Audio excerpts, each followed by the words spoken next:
Welcome to Hot Literati. Hot Literati is a collective of hot, cool, well-read people. I am Halo, and I'm really happy that you're here.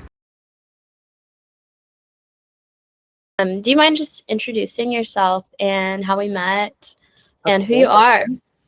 Hi, I am Lovell Holder, and I am a filmmaker and novelist who's based in LA. And I had the pleasure of meeting the wonderful Haley whenever I had done some events at Princeton where I'd gone to undergrad, and we connected through that. And I'm just continually blown away by how I think you're kind of sort of single-handedly saving the English language and reading for people under 30. And just, I'm always in awe of your social media mastership. You're just like, you're just, I use this like, you're the definition of a whiz kid. You're just like a genius at everything. So I'm inspired and in awe of everything you do ever since I've met you. So it is a delight to be here chatting.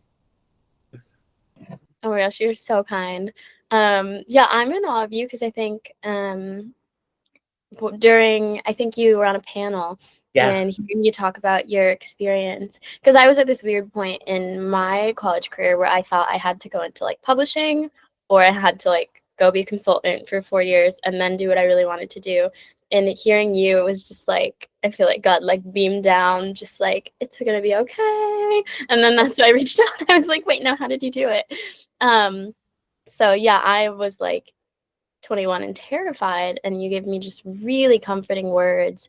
One thing that I think really just stuck with my heart that I've told to other people is something that you said to me, which was, in the entertainment industry especially, and in the arts, find the givers and give to the givers. And that just took my mind, and like I think about that so much. Oh my gosh, it's so funny because I continue to think about that kind of principle. Wendy Wasserstein, the playwright, has a great line, which is, do things for the people who appreciate it, not those who expect it. So good. Oh, yeah, amazing. Great guiding principle. It really is. Amazing. Yeah. So one thing I'm always conscientious of as a Princeton grad, I've been thinking about this a lot lately, especially after going back to campus for an alumni conference and talking to this one girl who... It was your turn. You went back this time. You were me. Yeah, well, I was just like hanging out, and then at this one like conference they put together, and there was a sophomore who said seeing like my videos confirmed for her that the weird girls were at Princeton too. And I was like, oh, okay, yeah.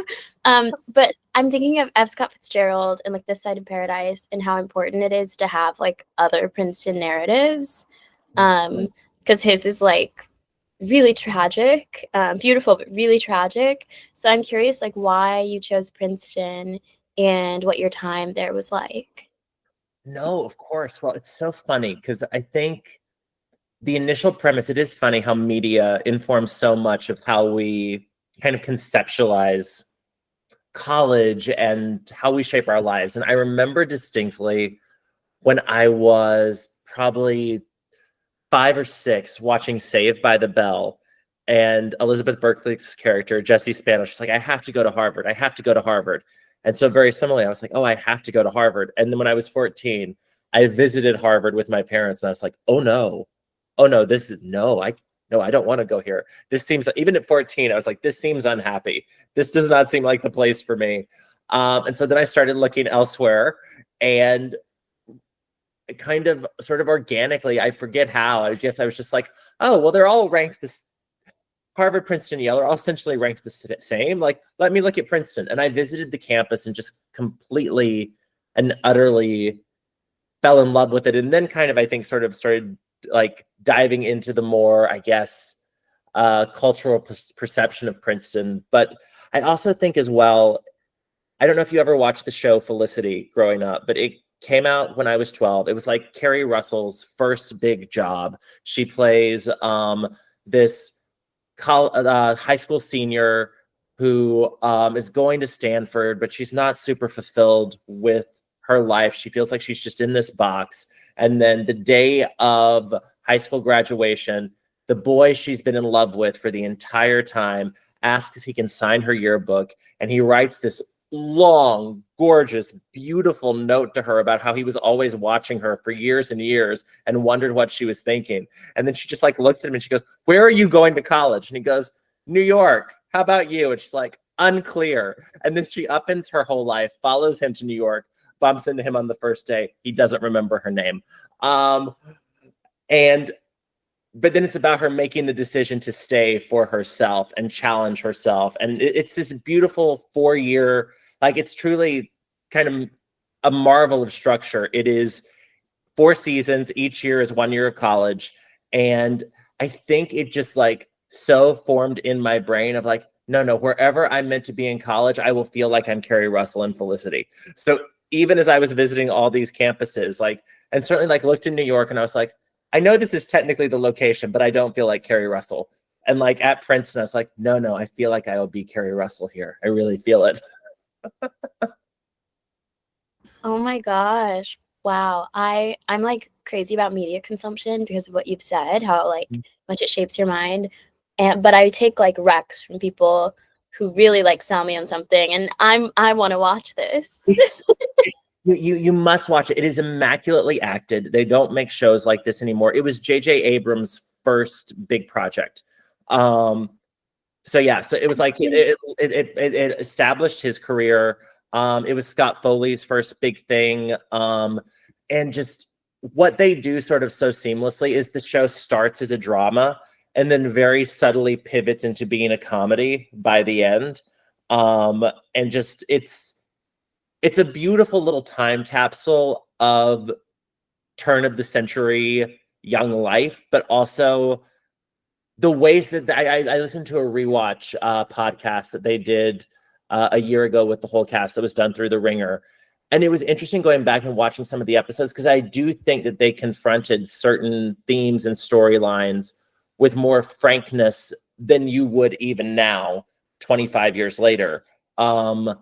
It's especially that first season. Like, there's a reason Carrie Russell won the Golden Globe that year for Best Actress in a Television Show. That's so cool. I have to ask, since you said J.J. Abrams, because I am obsessed with Fringe. Have you seen Fringe? I have seen bits and pieces. I haven't done the full commitment. So Fringe was basically, I think he finished Felicity, got involved in Lost, and then he went to Fringe. Yeah, it's like sci-fi. I think like predicts so many weird like tech things. Because I love like sci-fi and tech. I did like a couple years in tech. But yeah, I have questions, but now I'm just like curious about other things. Like, what were you like in high school, and how did you know when you were applying to college that you wanted to pursue like writing, English, like something in the arts? Oh gosh, no. So it's funny. I just had my 20th high school reunion 3 weeks ago. So this ironically has been kind of top of mind, and it was wonderful reconnecting with so many people whom I had grown up with, but we hadn't really been in touch since they had put the diplomas in our hands.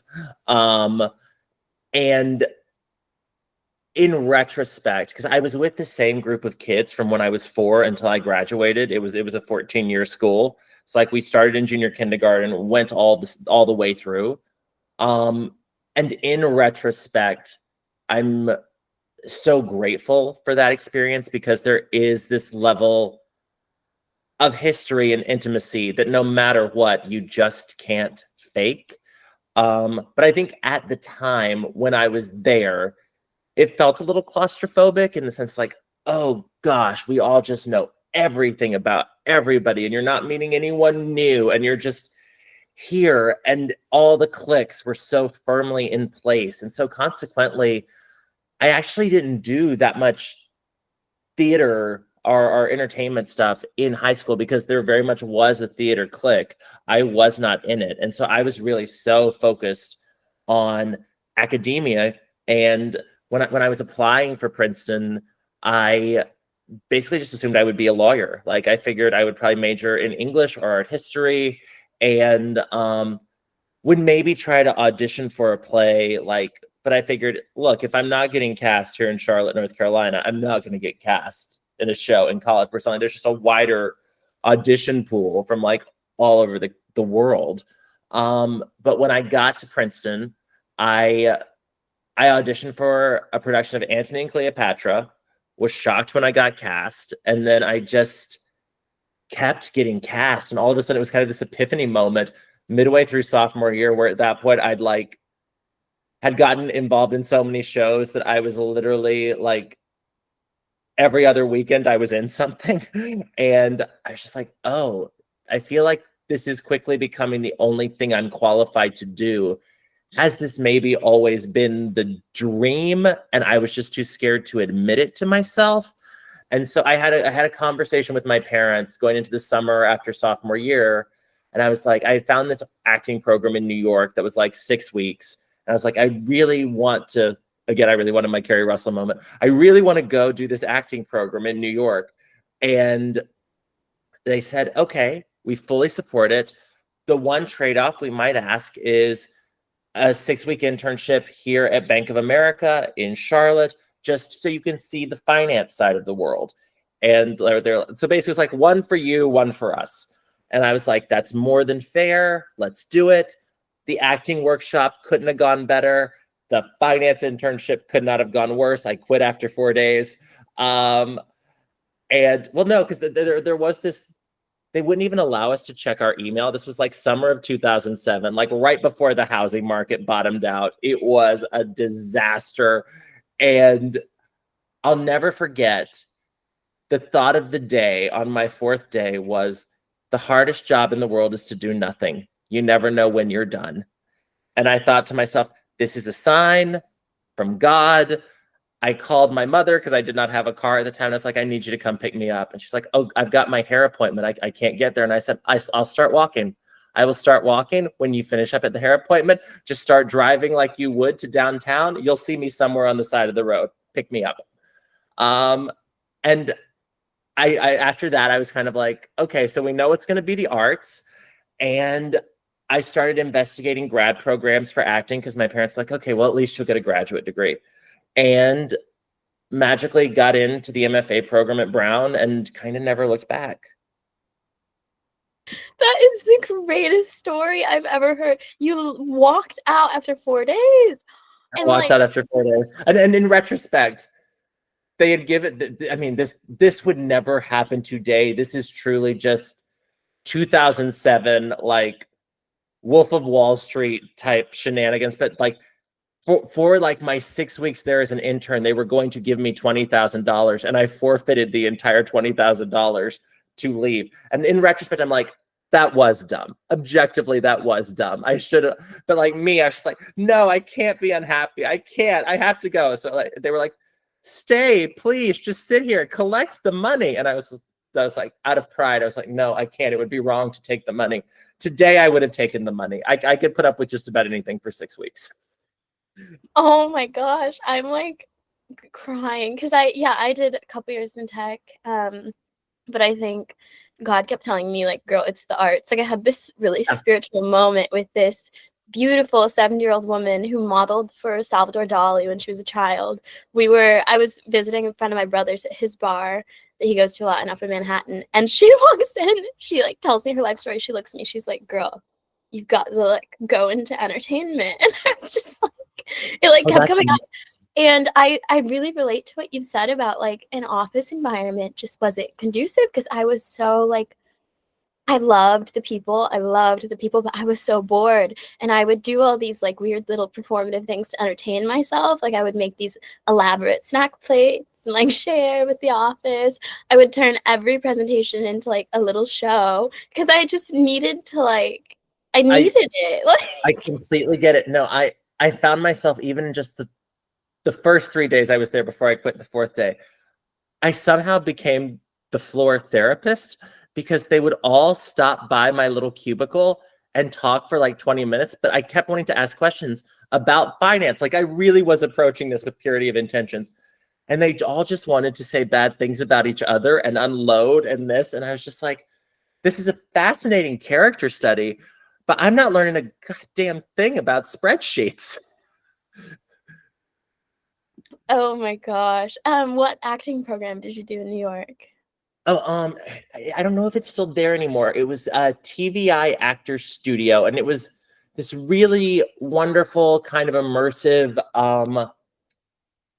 class where like they helped you find a dorm and stuff. So like I was in a dorm at the new school, and every day was just meetings and classes with casting directors and agents in New York. And like in retrospect, they were actually putting us with legit people, because I now like have continued to recognize the names of some of the casting directors that we met with that summer. And I'm like, no. This was not someone who had rolled in off the street. This was someone who has been a casting director of Tony-winning plays, of Emmy-winning TV shows. Like these people had not like just fallen off the truck. They knew what they were talking about. And so I think it was also at TVI that I first heard about just the concept of graduate programs in acting. Like before that, like there had never been a possibility model for anything related to the entertainment industry when I was growing up in North Carolina. And so just to know there were these different paths, I think was exciting and encouraging. And I also think I'm really grateful that I went to grad school, because I think it allowed me an environment to become more comfortable with failure, where the failure wasn't public and there weren't stakes to it. Yeah, that's a really gorgeous perspective. And so, okay, moving back to the subject of Princeton, you get to Princeton. Was it everything you thought it would be? Did anything surprise you? Princeton was truly, I think, everything that I both wanted and needed. I would say, like, by contrast, Brown was everything I needed, but maybe not everything I wanted. Princeton was absolutely just a joy from start to finish. I think back to, it's funny, back to media consumption, the little things that stick in our brain. I remember when Sex and the City was ending, Cynthia Nixon in an interview said, it couldn't have been more magical if it had all been a dream. And I very much felt that way about Princeton, because having come from this, what at the time felt like this very sort of closed community in North Carolina, to suddenly meeting people from all over the world. My roommate was from Hong Kong. It just suddenly felt like every single door in the house was open and you could have conversations with everybody. And I also think too, I think for me, just having been like a closeted gay kid in Charlotte, even though like looking back now as an adult, do I believe everyone would have been cool with it if I had come out as a teenager? Yes, I actually do think they would have been. I think at the time I didn't feel that, just mid 2000s in the South. But I think coming to Princeton, where like I suddenly had all these different friends of all these different backgrounds, and like one of my best friends was one of the captains of the football team and things like that, and just knowing that there just suddenly felt like this safety to explore whatever I wanted, both in my personal life, but also academically, professionally. Like it just felt like such a safe place that I think it allowed me to do so much growth that I did not even know I wanted to do, and growth that was specifically about learning to be able to genuinely articulate what I want, both professionally and personally, and not apologizing for it. And I'm really grateful. I think Princeton taught me to find the words for that. I think Brown then taught me how to stand behind that.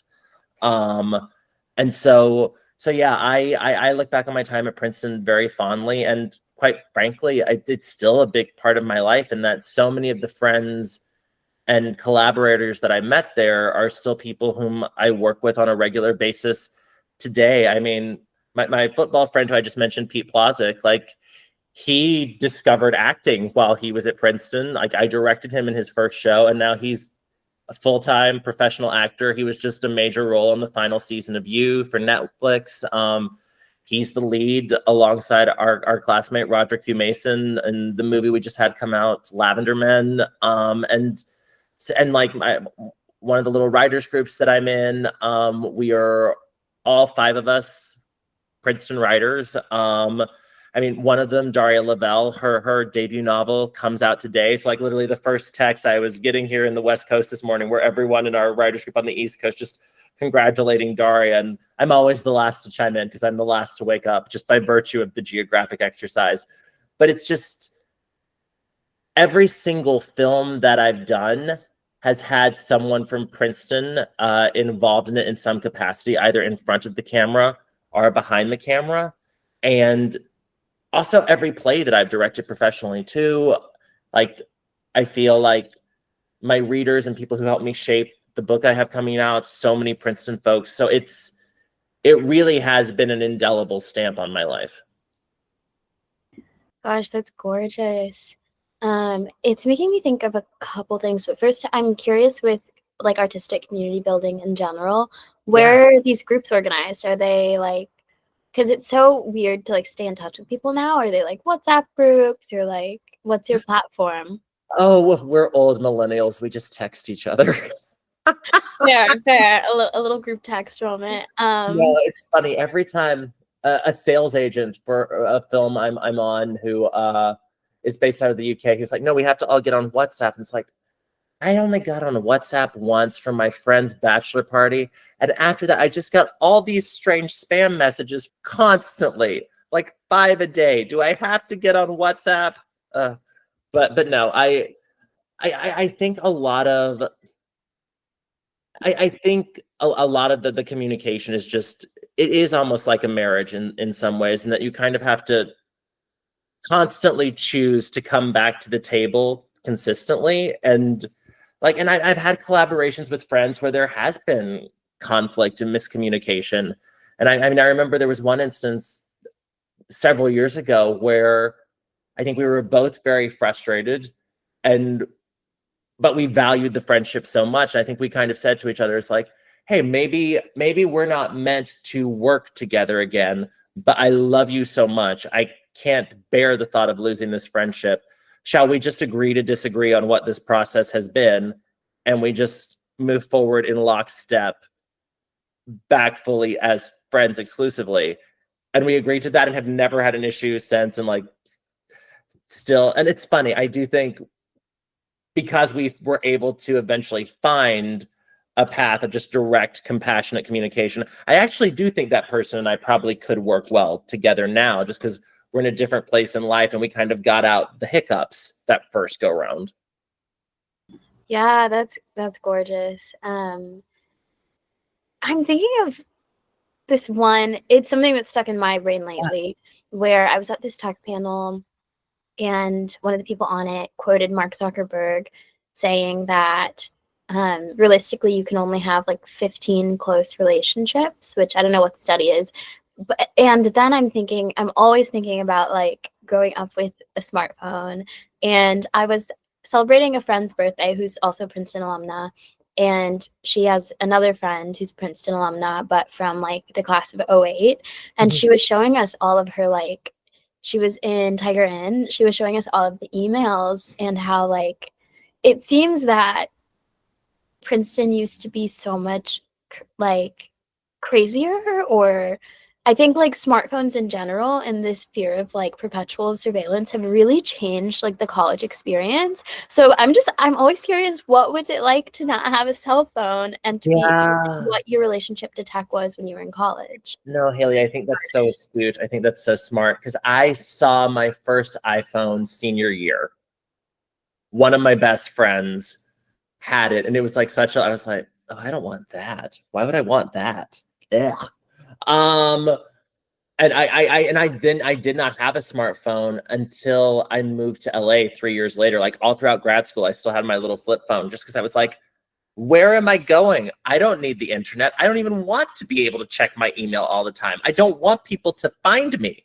How can I focus in rehearsal if I've got my email banging away like a, sorry, can I curse? Like an effing choir. Okay, I can curse, great. Like a fucking choir.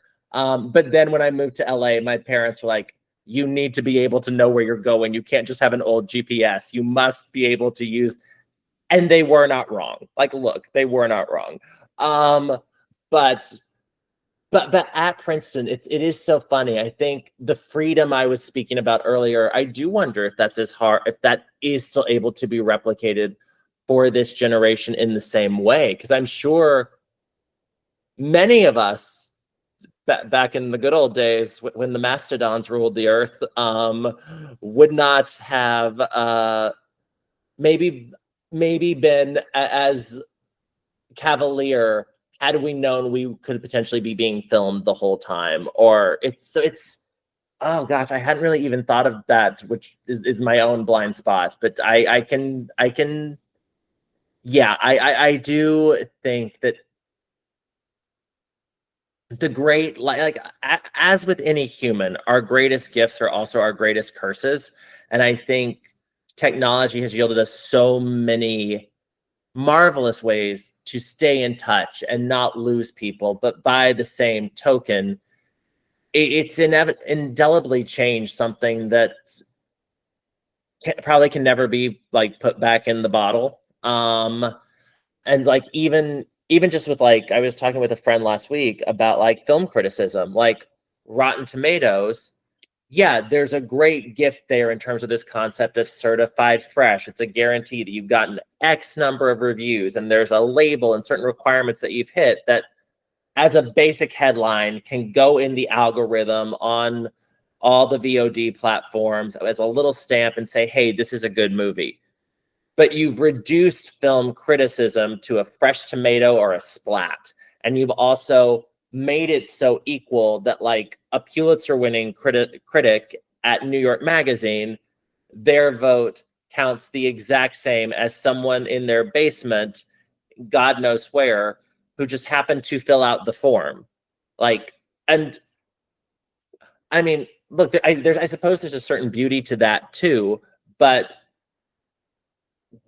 I don't think there is, like, let's say take a film like Sinners, like a brilliant, like, person of color who's a trained critic examining that film is different than a 75-year-old white guy in his basement who's doing this as a hobby. And all of a sudden, because I do think there is something to artists being critiqued by critics who understand their backgrounds, especially for people who are coming from underrepresented backgrounds. Like, if like an old straight white guy is reviewing my very queer film, innately his entry point is different than maybe the audience it was intended for.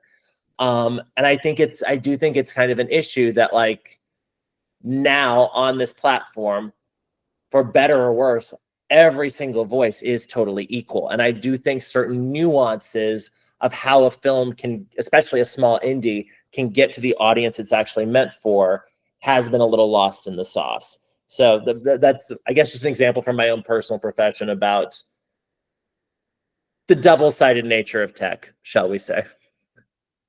Wow, that's so interesting. I've never thought about Rotten Tomatoes like that before, how it's like democratized reviewing. But yeah, that's really fascinating. And myself, like, navigating the publishing industry, which is still very very homogenous in so many ways. I've been thinking a lot about the role of criticism, the role of nepotism in it. And oh gosh, I had a question. Oh, as I was writing this piece, just my opinion on something I'd read, I was thinking about industry in general, industry and criticism, because I read The Art Spirit by Robert Henry, which has kind of become my, like, art Bible in a lot of ways. Oh my gosh, Haley, you are truly the most well-read person that I know. I genuinely do think that it is inspiring. I literally am like, she's keeping a little list of everything Haley's reading.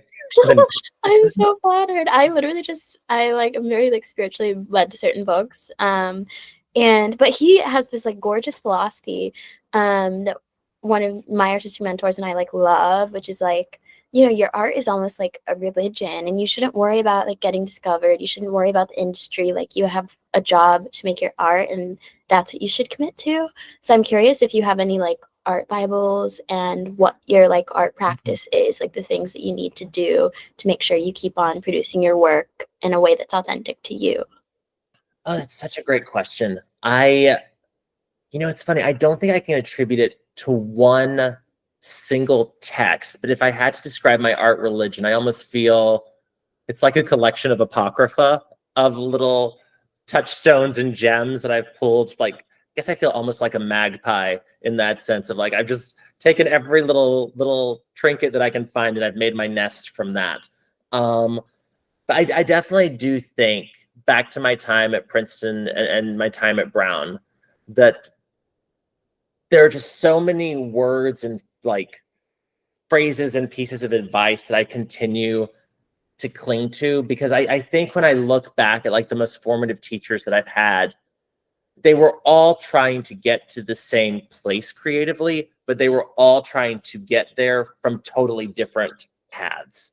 And so I think consequently, it allowed me to build a really good toolbox in terms of like, okay, if I need to approach this from a very technical level in terms of interfacing with this actor or designer, I need to fall back on the skills that Laura Kepley taught me first year of directing class at Brown.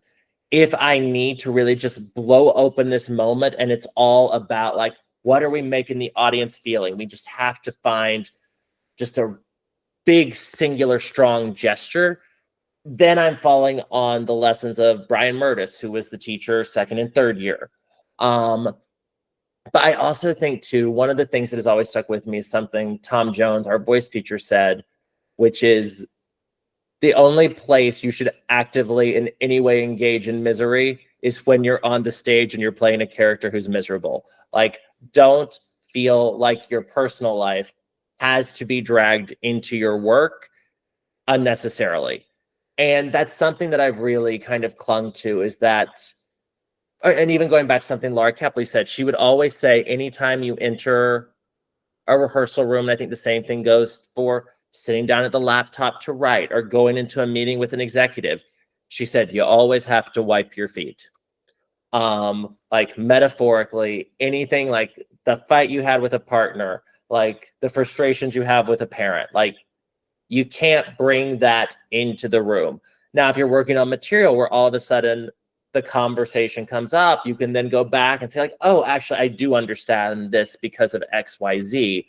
But she's like, as you're going in, interfacing with collaborators, you have to make yourself a blank slate so that you're not in any way bringing in a temperature that changes the room for the worse. And I think like keeping those little insulative barriers is important to making art, but also to putting it away when the time comes. Like one of my best friends, the filmmaker Samantha Soul, who's a brilliant actress, writer, director. She's probably most well known now for playing one of the moms on Outer Banks, but she's an incredibly thrilling filmmaker. And Sammy said to me once, no piece of art is finished. It is merely abandoned. And that's something that I've taken away. It's like, yes, at a certain point, you can always keep making changes, but someone has to take it away for it to then go become other people's. Wow. Oh, wow. Yeah, that's really brilliant. And it's making me think a lot about like writing versus other forms of art, because I love to write, but I was at this Paris Review event probably a year and a half ago, and Tobias Wolff was talking about writing and how solitary it is. But I think these areas of the arts that have been a little bit abandoned, I think because of tech almost, are so much more collaborative, like the performing arts. And I think as an artist, it almost feels better, because writing sometimes I think it can feel like picking at your own scabs and kind of just exhuming your own experience like over and over and over again. So I like that about when you're collaborating with other people, you have like this obligation to wipe your feet and like get the other stuff out and then be like ready to collaborate. That's really gorgeous.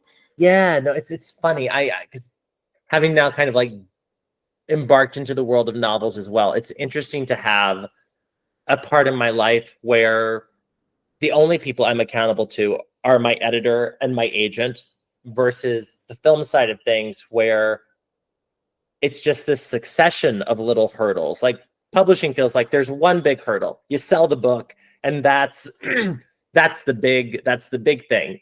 Whereas film, it's like, no, you have to get this person attached, then that person attached, then that company attached, and then this, and then this. And so it's, and people have been asking me, they're like, well, which do you prefer? And I was like, I'm grateful that I have both, because when I get frustrated with one, I can then kind of swing back to the other. Because I think like, I think what I'm learning is that I'm very like polyamorous in terms of projects, like not in my personal life by any means, very much geared toward monogamy there. But I think creatively, I like having a lot of marriages. Oh, I love that. Yeah, I want to talk about the book. Can you give like the preface, kind of how it came to fruition, if you're comfortable? No, totally. Well, and it's funny because I do think there's something you said that I felt very viscerally in my bones, the idea of the author having to like pick their own scabs to generate material. And that's an image that's going to stick with me because it's so spot on.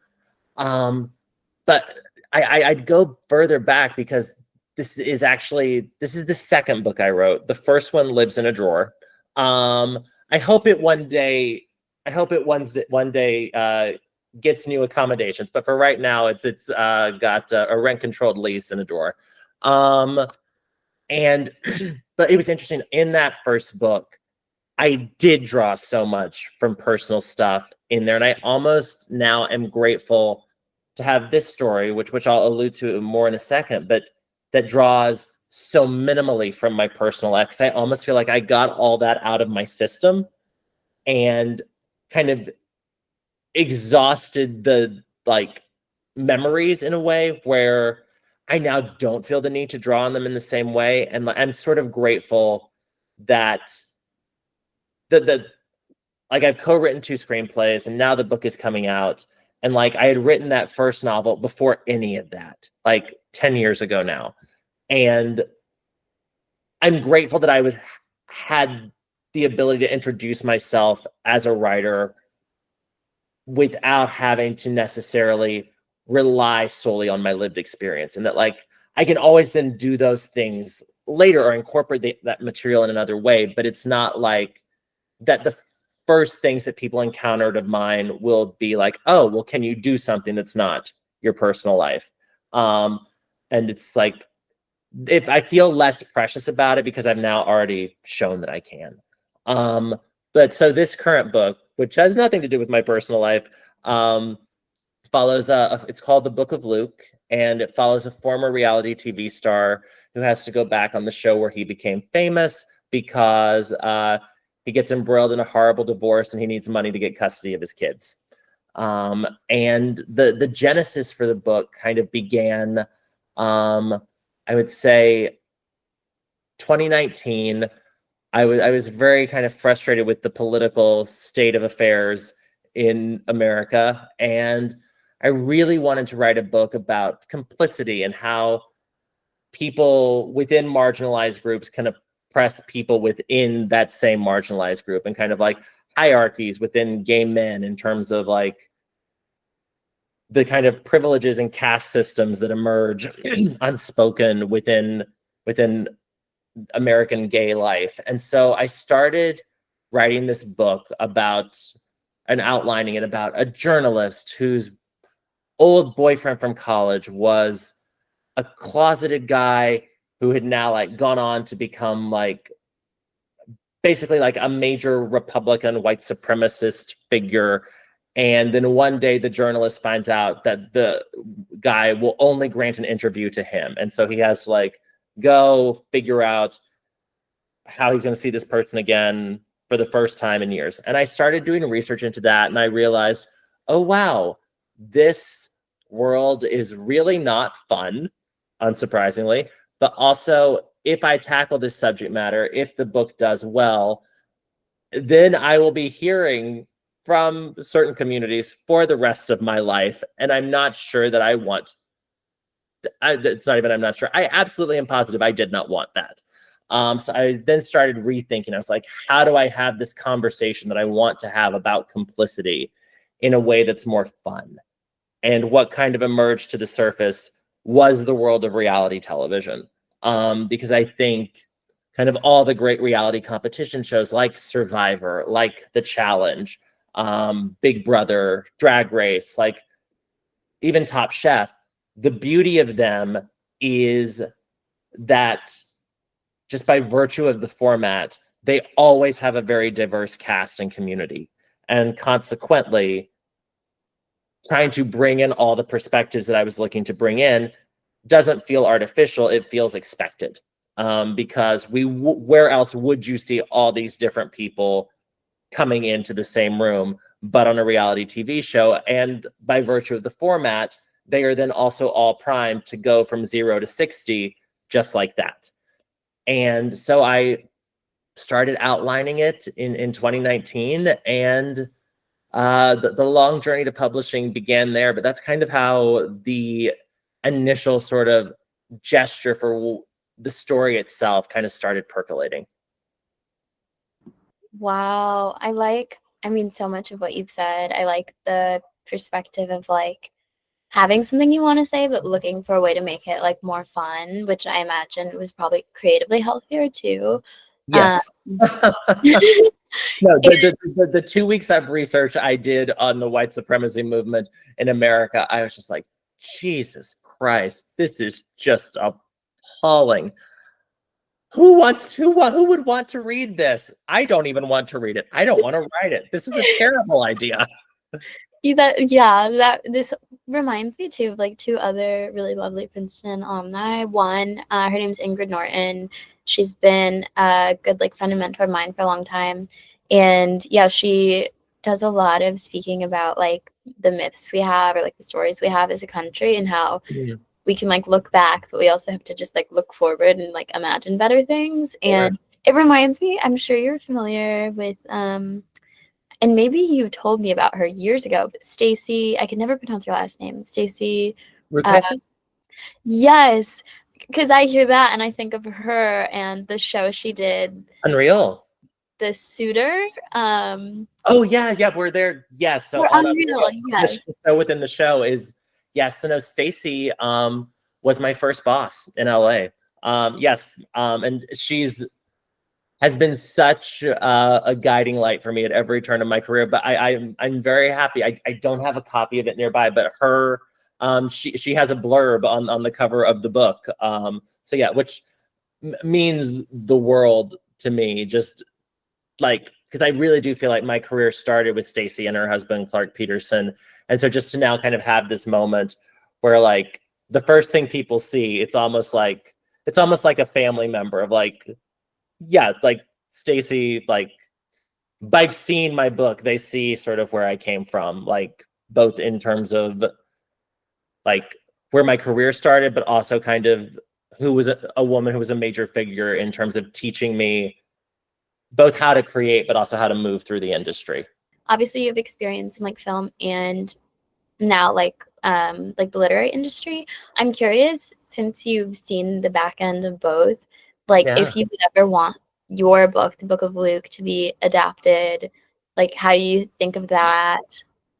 I absolutely do. I do feel it would have to be a TV show and not a film, just because by virtue of it being following this character through a season of television, it is innately a little episodic.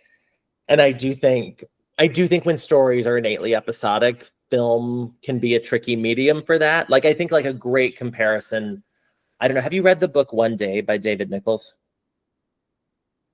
Highly recommend. It's one of my favorite books and like really informed me so much as a writer in terms of what he's able to capture about comedy, but also deep drama. Like I love a comedy that makes me cry and a drama that makes me laugh, like that kind of bittersweet place. And I think David Nichols threads that so beautifully. But One Day follows two best friends. You meet them the night they graduate from college, and it follows them for 20 years, with each chapter checking in on them on the anniversary of the day they met. And some years they're in the same place, some years they're fighting, some years they're in a romantic relationship. Like it's very fluid.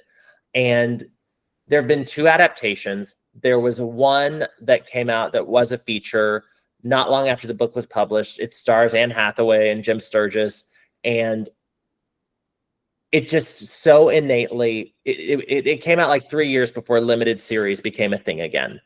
And it was just like clearly just a case of bad timing, because it's immaculately produced. Everyone is doing everything they can, but each kind of rich little jewel of a chapter, by virtue of the format, has to be boiled down to a 3-minute scene. And you lose so much, but also even just like, my heart goes out to Anne Hathaway, because one of the major like underlying themes is the female character's accent changes over time as she spends more time in London. Because she grows up in Birmingham. She has this very thick Birmingham accent. And it's kind of constantly commented on like, oh, like all her edges are getting like scraped away as she lives in the big city. And Anne Hathaway, bless her, tries to convey that in the movie, but it's never commented on. And so poor Anne Hathaway, all the reviews were like, what's going on with her accent? It is all over the place. Like, it's never the same in a single scene. It's like, no, it's not. But that was the deliberate choice. And bless her, she was trying to honor the character. But because it's a movie and I don't think they even comment on where she's from originally in it, like that nuance gets totally lost. Whereas they did a Netflix miniseries of it last year, like 20 half-hour episodes, where each episode is one of the days. And it is a night and day difference in terms of just the experience. Because like, again, beautifully produced, beautifully acted, but you're just able to process the experience more as it's, I think, was intended to be on the page. And it really taught me, like, I don't think there's a movie version of this book that would in any way be successful, no matter who you cast, no matter who adapted it. Like, it would have to be a TV show. But I'm definitely very open to that. I'm hopeful that it happens. Because the reality show that's featured in the book is very similar to like The Challenge or Traders, in that it features reality stars kind of coming from other shows for sort of a battle of the reality stars. And so like, I think my dream would be like, if it ever did become a thing, to maybe then also do spinoffs where you go back with some of the characters to their home shows, and you sort of see like the character who's from this kind of Duck Dynasty family in Texas. Maybe is that a conversation can be had about guns in America, or like the character who's kind of from the Vanderpump Rules, Bravo-esque type of show. Can you go back with her and have a conversation about aging in Hollywood and things like that? But for right now, it's just a book, but hopefully there will be more later. That's my hope. I'm knocking on wood. Wait, I love that you're building this like whole world in your head. Yeah, so I want to I want to hear a little bit about Lavender Men and Sure. Your just like time in the film industry in general, and then I think I have one more like high level question after that. So no, I hope I want to do like a separate chat with you, like offline, Haley, and hear all about your book too, because I'm sure you've talked about it all in the podcast as well. But if you haven't, like, here, please take like 1 minute and give like because I know it's available for pre-order. I'm doing it today. Like, tell everybody about your book, because I'm so excited about it. Thank you. Yeah, thanks for the question. It's funny. I took a 37-hour Amtrak, and the person sitting next to me at one point recognized me from the internet, and she was like, I was like, oh yeah, I'm a writer. And she was like, where's your book? I was like, I'm actually like really quite shy about it. I don't talk about it a lot. You gotta get you better than that. You gotta get to no, my mother, I'm gonna do for you what like my mother was doing for me when I was home. Like, my mother was like, we're going to bookstores. And like my mother would like march me into like these bookstores in Charlotte. She's like, my son has written a book. And it is coming out in December. And I was beautiful. Like one of my best friends here in LA, like we were at dinner all the other night with a group, and she made the entire table take out their phones and pre-order. And I was like, I need to be cutting you a commission. Like Like, Haley, right now you have this great platform. Tell people about how to pre-order your book and where they do it. You must. Yeah, I mean, so the book is titled Conditions of Hope. Similarly, I was working on this other project titled Good Girl that's really intense about kind of like growing up with Instagram and pageants, but then it was like picking at that scab. So it's like the manuscript is in Kansas and I'm sharing it with like some of my most engaged readers. But Conditions of Hope is a collection of 3 short stories and 1 essay that I call them my like desk depression stories. Like instead of quitting my bank job 4 days in, I just like imagined like weird, surreal stories that like got me to a connection with like art and nature as other people. So that's what these stories are. And then 1 essay called Love Letter from an American Girl that kind of just explores like some of the things I've been thinking of having worked in like tech and like the industrialization of the world and stuff like that. And then I really got attached when I was at a desk job to Marina Abramovich. So I became obsessed with like performance art. And Love Letter is an essay I've performed like live a couple times. Once while getting tattooed in front of a small audience, which was like really fun. Like I've done some like kooky stuff because I think that's so cool. Yeah, it's like that question of I mean, I asked Rachel Yoder this because I think like real artists, you can like feel they want to like do something. They don't just want it's like less about the performance of being an artist online and more about having this like palpable energy between your work and like people who are going to react to it.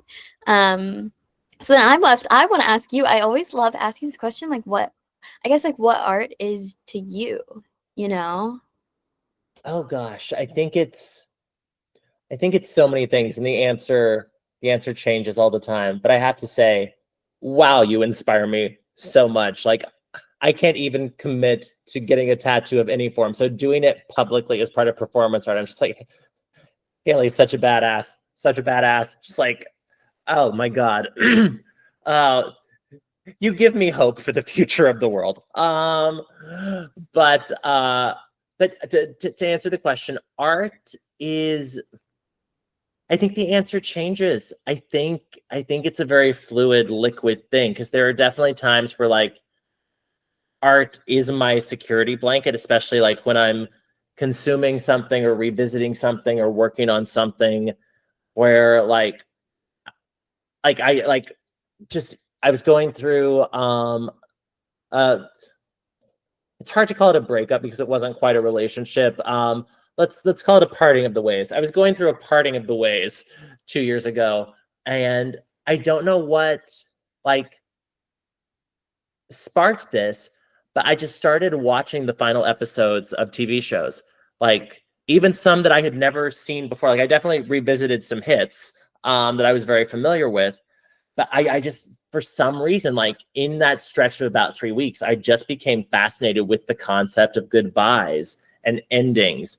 And it's also funny, like it was, and I think it was like probably even more than I was like fully able to articulate, like the psychological manifestation of like, okay, something somewhere, teach me, how do I say goodbye to something? Teach me, how do I bid farewell to this thing? And so I think there's definitely that security blanket. I think from a professional standpoint, I would say art to me, the type of art that I'm interested in creating is I love to be involved both as a storyteller and also as a producer, which is its own form of storytelling. In stories, particularly about underrepresented communities, but that are intended for a large audience where everyone feels they have a seat at the table. Because I think, at least like I'll only speak to queer storytelling specifically. I think very often, I think it can feel niche because sometimes as much the artist as the people who are underwriting it or financing it can make it feel niche. And I think I'm a big believer that from something highly specific comes a very universal experience. And I think Like I think it can be a big mistake to say, oh, I'm telling a story with a queer person at the center, therefore it is only available to queer people. Because I think then also by that same token, how will you affect change? And so like with something like Lavender Men, which my former Princeton classmate Roger Q. Mason is at the center of. It's based on a play that Roger wrote. I had directed the original production of the play. And Roger is a Black, Filipino, gender nonconforming, plus-size person in America. And the movie is about them playing this character, Taffeta, who's a surrogate for them on stage, and like is easily the most personal thing Roger has written. I think Roger would say that themselves if they were sitting right here. And it's all about this character, Taffeta, who's working as a stage manager at this kind of very sort of like rough and tumble black box theater in LA on this kind of underwhelming play about the life of Abe Lincoln.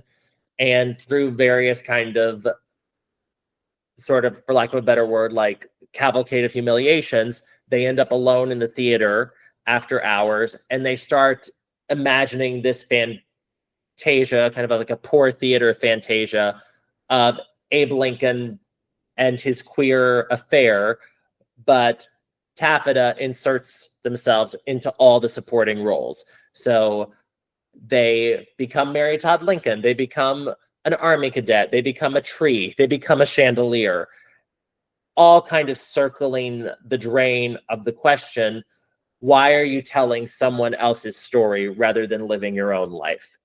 And I think we really just leaned and doubled down so deeply on Roger's lived experience. But what has been so thrilling and exciting, taking the film out to festivals and now rolling it out with the release, is how many different people see themselves in that story, because what then kind of rises to the story is the most common theme, which is loneliness, and what it is to be lonely in the world and feel like you don't have a community. That in the case of Taffeta, that she doesn't know how to interface with these gay men, and how like with like that look like they could pass for anything in the world. And it was very funny. I've told this story a couple times recently, but I was at, I won't give too many salient details just because the woman, just to protect her privacy and identity, but I was at a film festival in the South. And this older woman came up to me after the screening, and she had to be like at least in her late 60s, early 70s, maybe even a little older. And she said, I did not know what to expect coming into this. My name is so-and-so. I'm involved with the festival. This completely changed my point of view on what it is to be a trans person and these issues. Like she said, I'm just so grateful you brought this here. Thank you so much. And I did go and look her up a little bit later, and I saw that she was on the Republican steering committee for the state. And I was just like, I would never have thought that someone from that background would have even, because I think it's such a testament to her too, that she was open-minded enough to say, oh, this looks interesting, I'm going to give it my time. And she walked out of that having an opinion about a trans person, that because she probably doesn't have or doesn't know a trans person in her life. And if we did our job right, and maybe now some part of her not even thinks of Roger, but thinks of the character of Taffeta almost as her trans friend, that if she's interfacing with trans issues from a political standpoint, she might think of Taffeta, and that might make her express something different at a cocktail party or something like that, which just, I think it's those little minute types of like grains of sand change that can actually affect something meaningful and major. Because I think the minute you can put a face to something, it becomes less other. Yeah, that's really powerful. And it makes me think about something I come back to a lot, which is that art is like, there's a Dostoevsky quote, I think, about like how beauty and truth can save the world. But like art is so powerful, and it has the power to really help people like empathize, which is why I think like the industrialization of it, or art made for like money's sake, is really, it just doesn't like resound the same way. Like you can tell when a story is really like authentic. And even like thinking back to media, like when I went to Princeton, I used to think I was going to do political studies, and I worked on a presidential campaign one summer, and then I was just like, I worked in digital media specifically, and it got me thinking about media as a way to make people think. Because I mean, being from Kansas, I have like I've realized I'm like distinctly American. I'm like half black, half white. Both sides are like really country. And you're right there in the middle. Yeah, and like politically, like you politically, like the same policies benefit both sides, even though they don't believe that, because we've lived in this like weird like story of the bipartisan system that just isn't really helping people anymore. And I think like art is the thing that can tell people like, no, we're like all in this together and we need like basic universal rights. So I think that's a gorgeous point. And I think also to education, like I think, like circling back to Princeton, like the greatest gift Princeton gave me was actually nothing that came from a class, but just the people I was in class with. These people from different backgrounds and perspectives, where I remember someone, this would have been not long after I moved to LA, and so one of my friends who was Black was expressing a complaint and like said something like, but no one knows anybody. I was like, well, I don't think so. Like if I look at like my top 20 closest friends, like one of them is Peruvian, one is Chinese, multiple people are Black. And it was kind of a moment of then having to kind of check myself, because he then said, most people are not like you. It's like, that's right, they're not. But it's also a thing too where I had the opportunity to meet these people. And I think so often some of the darker political forces in our country want to keep us all in our separate little islands, because when these people, any people meet, you realize you're not that far apart from each other after all. Because like even the story I just told, like suddenly the opinions that I might have had about an older Republican woman in the rural South, just based on everything up until that point, I was like, oh, you surprised me. I did not necessarily go into that conversation in my head giving you the grace that you maybe deserved about your own open-mindedness.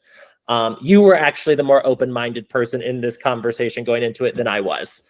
And so I do think just even like the more that connection can be fostered, the more that faces can be put to things. And I think that does come from education. Like I think just that, I think that's the key just to saving the state of the country. And like, I mean, like you are just like the ultimate disciple of reading. And I think just like encouraging people to keep reading, to keep like straining for these texts, like, because I think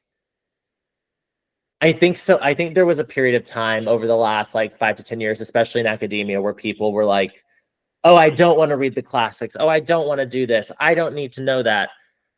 And I very much always felt like I don't sit around and read Kant for fun. Like I have like no desire to like ever revisit Hegel again. Like I'm good. But I do think there's something incredibly powerful about learning the rules in order to then break them, because you need to like that specificity as opposed to just like throwing things at the wall. Like I remember like at my grad program, someone was like, well, I don't want to read Shakespeare. I want to read only Susan Laurie Parks. And I was like, are you seriously telling me you don't think Susan Laurie Parks is not explicitly familiar with the entire Shakespearean canon? Her work is deeply informed by classic traditions that she is then magically subverting and undermining to make a statement about contemporary America. You're telling me you don't want to understand her on her most deep level? Like, to appreciate her work, you have to understand where she's coming from. And I'll get off my soapbox, but I'm just like, No, read the classics at least once, at least like so you know what everyone's talking about. I mean, I remember in high school, like our senior year English class, like we read the Bible, like specifically, like from a and like look, I consider myself a Christian, but like our teacher was like, this is from a non-religious perspective. We are reading this as a work of literature and poetry so that you then understand the centuries that came after of how it influenced other writers and the allusions that are then churning through basically the majority of the Western canon. And I think someone could very easily have been like, well, I'm an atheist. It doesn't affect me. I'm not going to touch it. And it's like, yeah, but then don't you want to like, it's like, but I love James Joyce. It's like, and you really don't think James Joyce, as an Irish Catholic, was not in some way threading some of that through there? Maybe just a touch in those 1,000 pages of Ulysses. Yeah. Oh my gosh, I love that. Yeah. That, I mean, that kind of shifts my perspective a little bit. My publicist, who's also like my best friend in the world, says it this way, and he was like, he loves Britney Spears, and he's like, no, Britney Spears knew you had to study the originals. So she went back and looked at Janet Jackson. And that's how I've been thinking lately. I'm like, okay, I love Dostoevsky, but Dostoevsky loved Pushkin, so I need to read Pushkin now. Like, you have to go back and like know where you came from to know where you're going and like what you want to do differently. And then to your point about like institutions, I always say institutions are people, businesses are people, and I think like exposure to people helps just like humanize things. And I have these like phrases for myself that help invoke empathy when I'm like tired or like hungry. I remind myself like everyone in the world is just as human as you, and I think that's like the humanities naturally like make you remember. And then I tell myself all the time, like, the purpose of life is other people. It's like to be around other people. And I think we forget that so much. So these are my like last two questions. I'm curious if you have any of those like phrases for yourself that help you kind of just like get recentered. And then given like the landscape of media, social media, I know you're like well aware with the history of like the shift from novel to film with like the last tycoon writes about it, Fitzgerald, or like film to television when film stars were like, oh, they're just like the TV stars. So I'm curious what you make of like where we're at with media, with like streaming, with just the future of like art in the like audiovisual form. No, it's I'll take the first question first because I do think these questions go hand in hand. You're such a great journalist, Haley. You're really just, can you do no wrong? I just like to yap. I love talking to people. But I do think one of the quotes that I always come back to, because I'm such a quote machine, because I'll never forget one of my grad school professors, Brian McElhenney. He would always say, our problems in acting are our problems in life. And I do think it's true. Like, that can apply to any profession. Our problems in our profession are our problems in life. If we're a pushover in our romantic relationship, we are also probably a pushover in our professional moments as well. But I think of this quote that I initially used to attribute to Shonda Rhimes because I heard her say it, and she did not quote who had actually said it. So for years, people would look at me like, Shonda Rhimes? It's like, it's Shonda Rhimes. It's Maya Angelou. But I heard it from Shonda Rhimes. She did not cite the source, so she got all the credit from me for years. They're both brilliant women. I attribute it to both of them now. But when people show you who they are, believe them. And I really do cling to that quote because I think it allows for people to change. Because I think if someone shows you deliberate change for the better, believe it. If someone shows you deliberate change for the worse, you got to believe that too. Like art, relationships are fluid. And like, I think back to like one of the people who is my closest and most trusted friends now, we had a little bit of a rocky first impression.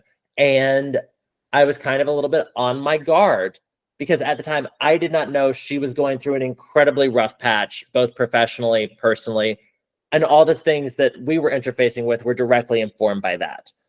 Once that chapter for her had kind of concluded and she was actively kind of pursuing more of a connection with me, I was kind of like, okay, well, we'll get lunch, or we'll do this, or we'll do that. And I really started to see like, and as I learned more, it's like, oh no, that's why you made those decisions. You are in this place now. And like, truly at this point, like, if I had children, I would trust her with them in a heartbeat. Like, she's such a dear, brilliant, like, genius of a human. But, and I would not have that relationship if I had not believed in the positive change I was seeing. By the same token, I have seen people where, you know, everyone deals with success differently. And success does not sit well on some people. And you can see, I have seen people who like just a few little spreads, like seeds of success, like spring out, and not even major life-changing things, but that is enough where all of a sudden this monster just rises from the depths of humanity. And you see like, oh, if you keep doing well, this ain't gonna get better. Like the dragon will just start springing new heads. And then you have to kind of take a step back and say, maybe we've reached the end of our journey together. And so, yeah, so I cling to that. I cling to that quote a lot. And I think that does kind of inform like how we move through the world now with media. And I think I do think like to pull the thesis together, it does all come back to relationships. Like it's always going to be hard. Making art is hard. I mean, I'll quote Buffy the Vampire Slayer now, which one of my Princeton admissions essays was on Buffy the Vampire Slayer. If I ever meet Sarah Michelle Gellar, I will just, she's the only celebrity that I think I would just spontaneously burst into tears if I met her. But she says the hardest thing in this world is to live in it. And I do think that is true.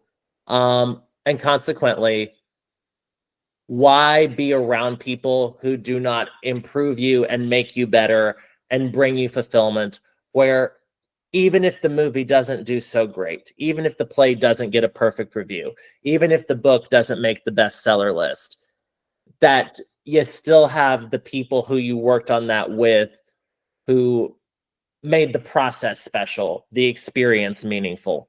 I'm just going to keep quoting things like, no spoilers for anybody, but the recent season of The White Lotus, I was so moved at the end, no spoilers, a character's monologue where they basically articulate that they're not particularly happy with their life, but they're happy to be sitting at the table with the people they have come there with because time gives it meaning. Time gives all the relationships meaning. And I think as artists navigating media, like I don't worry about AI. I don't worry about like, oh, should I be on TikTok? No, I shouldn't. I would not be organic. I would not be happy. It would read as false. We don't need me on TikTok. I do not tick. I do not talk. It would just be a flip and a flop. But I do think if you can engage with the work and engage with people in a way that feels true and organic to you, you're doing the right thing and you trust in the process and you end up where you're supposed to be. And like, I would never have thought when we shot Lavender Men 2 years ago and this horror movie that I produced, The Surrender, last summer, that these movies that were 2 years apart would suddenly come out within 2 weeks of each other. And so now all of a sudden it's like talking, they're like, oh my gosh, you have all this stuff happening. It's great. And the book in December, and it something like, not to get faith-based or woo-woo, but it's like, okay, sometimes you just have to trust that someone else is driving the car. There's only so much that you can control. And just kind of lean in when the opportunity presents itself and say yes. Like I'm such a big believer that unless it feels like it's going to be truly, genuinely damaging, either psychologically or physically or something, if there's every reason to say yes, why would you say no? Oh my gosh, beautiful. Yeah, feel free to get face woo woo. All the listeners know I'm Sorry, a woo I really girl. rambled. I really rambled. I apologize. No, I love it. Your mind. Also, you have the most delicious vocabulary. There are like words I'm like, I need to use this, or I need to like look it up. Like amazing. And I then try when I get on a podcast, I'm like, just don't cuss too much. Just don't let, because I'm just working in the arts, I think it's just, I don't know if you've had this experience. Like, you come across some very brilliant and talented, vulgar people. And I do think like the amount of expletives that I mean, even just like 10 years ago, dating an Australian for a couple of months was like, afterward, like I was just dropping words and people were like, oh, you didn't used to say that word. And I'm like, oh, sorry. Blame it on Brisbane over here. amazing. And then just to get like a soundbite for the end, where can people like order the book when it's out? Where can we watch the 2 films? Oh, you're the best. Okay, so my little 3-pronged fork at the moment of Lavender Men, The Surrender, and the Book of Luke. Okay, so Lavender Men just finished its limited theatrical run. Though it might be coming back to some more theaters. I'm not sure. I'm waiting to hear on that, but it will definitely be available June 17th in time for Pride, wherever people purchase movies, VOD. It will be there. It will be waiting. And The Surrender, the horror movie I produced, is coming out this Friday, May 23rd on Shudder and AMC Plus. But if you're not a subscriber to those platforms, I have been told it's still available for purchase on all the same VOD channels where you would find Lavender Men. And then the Book of Luke comes out December 2nd. But I know, Haley, I'm not telling you anything you don't know. So I'm saying it strictly to the listeners here. Pre-orders are so important for a book. They affect everything of its trajectory, as I am learning, because when the bookstores, both the big ones and the indies, see big pre-sale numbers, it then makes them order more because they are of the assumption then that if people are this excited about it already, then someone walking off the street will be even more inclined to buy it because of word of mouth. And I can say it's very much a book about queer people and a book about people of color. And the book is intended for a lot of audiences. And I like, it's kind of funny. I think of something that John Chu, I think, said when Crazy Rich Asians was coming out, which is like, please support this film. Not even so much for this film to do well, but to guarantee that more films like this with these types of characters get greenlit, because that's how it happens. If they feel there's an audience there, more types of these stories will come along. So I would say, even if you ultimately decide the book isn't for you, by spending that $30 or the $14 on the audiobook or whatever the price breaks down to, you're potentially guaranteeing that another book about queer people does get greenlit. So I thank you, listeners, for that vote of faith, and please do pre-order. It's available Barnes and Noble, any independent bookstore. We love supporting indie bookstores, so anyone can take your pre-order. And I will say, if you do pre-order it and you want it signed and you can't, shipping isn't a possibility, just like shoot me a DM on Instagram, Lovell.Holder. I will send a little like placard or stamp thing that you can then just paste in there. And I was joking with someone the other day. It's like, if there are people you hate and you want to give them a gift, I'll write whatever you want in there to this person. Like, dear Sally, you're awful. You stole my sweater. I hope you never find joy. Fondly, Lovell Holder. Like, I will do whatever you need to sell this book. Like, basically for the next, like, forever, I view myself as Aaron Brockovich going door to door. But instead of getting signatures to protest against water poisoning, I am selling a book about reality television. So that is my mission for the coming months. And thank you, Haley, for the platform.